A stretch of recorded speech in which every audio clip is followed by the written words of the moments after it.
This morning, it will be brought to us by Faith for Today. In May of 2001, Eric Weihenmayer accomplished something that only about 150 people per year do, reaching the top of Mount Everest. The thing that made Eric's achievement unusual is that he's the first blind person to succeed in scaling the tallest mountain in the world. Eric was born with a disease called retinoschisis, and by the time he was 13, he was completely blind. Rather than focus on what he could not do, he made the choice to focus on what he could do and went much further than almost anyone expected.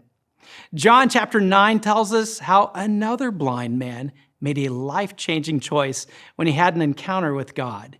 It reads like this. As Jesus went along, he saw a man blind from birth.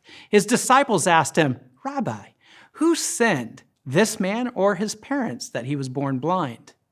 "Neither this man nor his parents sinned," said Jesus. "But this happened so that the works of God might be displayed in him. As long as it is day, we must do the works of him who sent me. Night is coming when no one can work.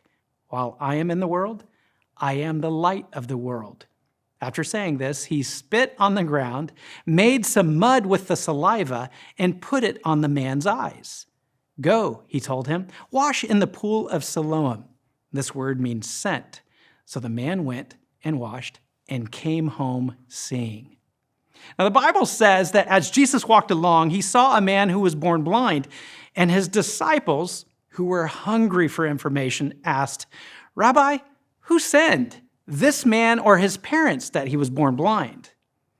Whenever we have adversity in our lives, we have a tendency in our own human reasonings to always want to understand why this happened. Who do I blame for this? I'm like this because my parents are like this. I'm like this because I didn't have parents. I'm like this because I'm short. I'm like this because I'm tall. I'm like this because my father dropped me on my head. I'm like this because my mom ate corn dogs when she was pregnant. You can always look for some reason to explain the setbacks of life. Jesus blows all of this out of the water and says, neither this man nor his parents sinned. In other words, he did nothing to bring this on himself. I really want that to sink in, because somebody hearing this today is blaming themselves for something that you have no responsibility for. And God says it was nothing that you did that brought this on you. This just happened. It's nothing that your parents did that caused this to happen. Things happen. Bad things happen to good people.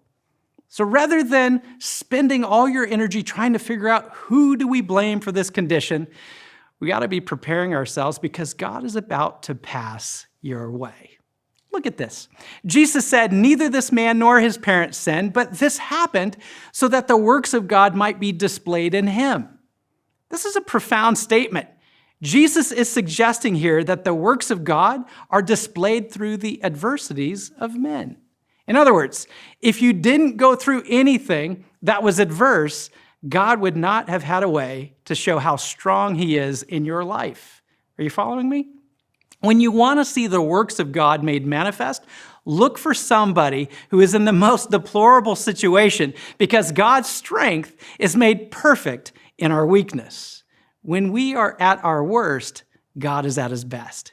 And just because you are in a crisis mode right now does not mean that you are going to spend your entire life in it. Some of you feel like you're sitting by the side of the road of life and everyone is passing you by and traveling on to greater things, but you're stuck right there where you are because you're in the dark. You're blind to the opportunities that just might be right there in front of you. But there's something down deep in your spirit that's telling you that everything is about to change. Interestingly enough, when Jesus gets ready to heal this man, his methods are somewhat unorthodox. Jesus has a whole menu of things that he can use. He can speak the word and say, "I command you to see." But he didn't do that. He could have laid his hands on him and said, "I command your eyes to open up." But he didn't do that either. When he got ready to heal this man, he spat on the ground and made mud out of the spit. Now, the man can't see him, but imagine with me, if you can, you're blind. You're now in the presence of this healer that you've heard everybody talking about. He's called you out of the crowd. You've moved toward him in the dark. He's getting ready to heal you, you think, and then you hear him spit on the ground. Isn't it funny how God's method of bringing you out of the darkness is not the method that you would have chosen? I've seen God bring me out of a lot of things, but he didn't always use the person I wanted him to use and the way I wanted him to use. And he didn't bring me out as comfortable and as classy and as sensational as I would have liked for him to bring me out. He brought this man out with spit mud, which brings me to a big question. How bad do we want out of our circumstances? You see, there are people who want changes in their life as long as it costs them nothing. People want to get a degree, but don't want to study. People want to have money, but don't want to work. You've probably met a number of people who want things but are unwilling to go through what it takes to get it. When we finally come to a point of desperation, tired of being blind, walking in the dark, living in the dark, eating in the dark, and now there's a chance for our deliverance, I know what your response is. Lord, I don't care. Please put the mud right here. Incidentally, when you're trying to open somebody's eyes, generally you don't make it worse. Putting mud in my eyes is not a normal prescription that you would think would help me to see, is it? Isn't it funny how when you are closest to seeing the works of God, that things seem to get worse?